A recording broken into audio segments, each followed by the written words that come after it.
Armed with a video camera in one hand and a passion for social justice in the other, journalist Tony Maguire toured the streets of Port Arthur, Australia, asking young 20-year-olds one question.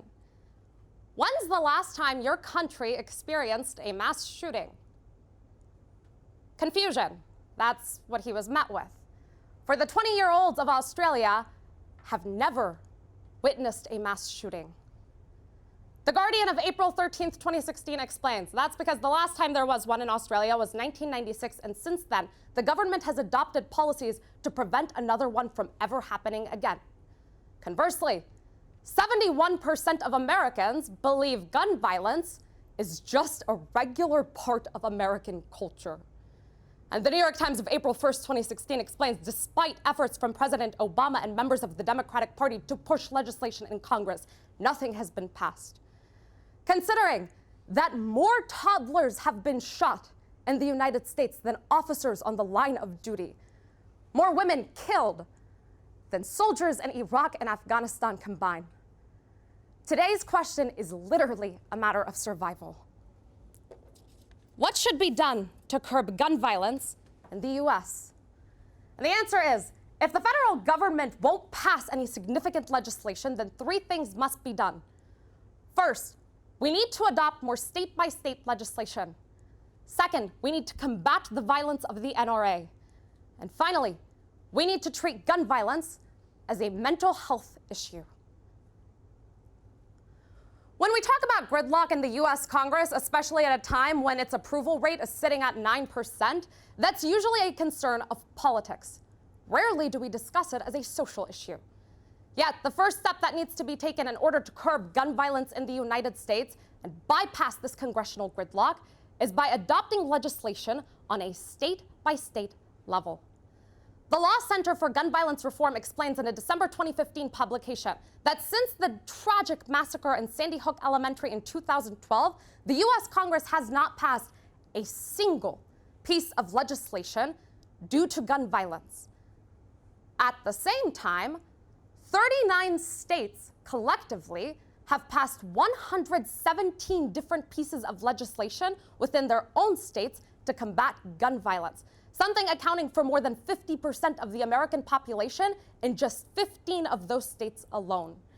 As the Washington Examiner explains on April 2nd, 2016, in order to continue to curb gun violence in the United States at a time when this congressional gridlock continues to grow and exist, states must continue adopting these efforts. And local politicians have to continue pushing for these sorts of legislation in order to combat the threat not on a national federal government, but rather by every state doing its job. The United States isn't unaware of the influence of lobbying on our political system. But perhaps one of the most dangerous organizations when it comes to lobbying is the National Rifle Association, or NRA. The second step that needs to be taken in order to curb gun violence in the United States is a proper pushback against the NRA. The LA Times of April 2nd, 2016 explains, the NRA over the past few years has spent between $45 million to $60 million lobbying the American Congress in order to prevent that piece of legislation regarding gun violence from being passed since 2012. However, rather than combating it with other lobbying groups, we've remained relatively silent, calling out the NRA without any steps to actually stop it. But there are several groups that advocate for pushing back against the NRA with further lobbying measures. The Washington Post of April 2nd, 2016 calls out one of these groups, the Every Town for Gun Safety, which is advocating that the best way to beat the NRA is with another NRA. In essence, calling for every town in the United States to continue creating legislation and advocacy through lobbying against the NRA's efforts. If efforts such as these continue, then the largest pushback against American gun reform, the National Rifle Association, can be beat.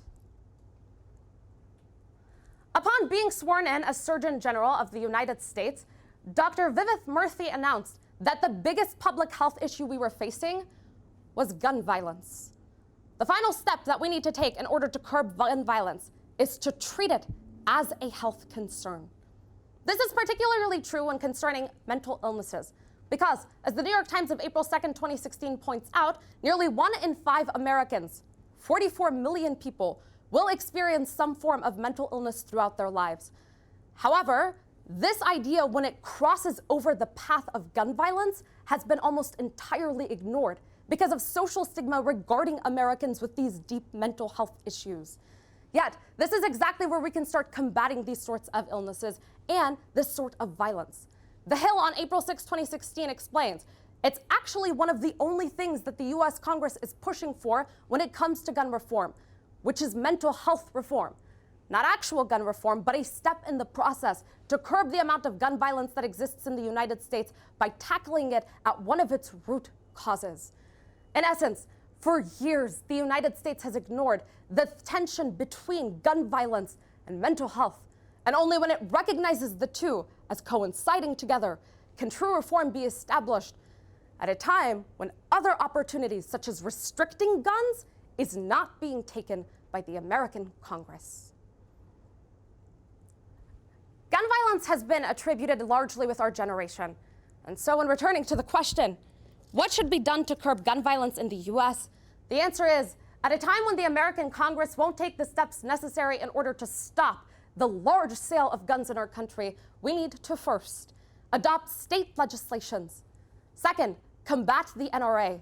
And finally, push for it to be called a public health concern. The people of Australia, the generation of 20-year-olds that lives there, has never seen gun violence in their country. Conversely, every 17 minutes, one American will be killed from gun violence.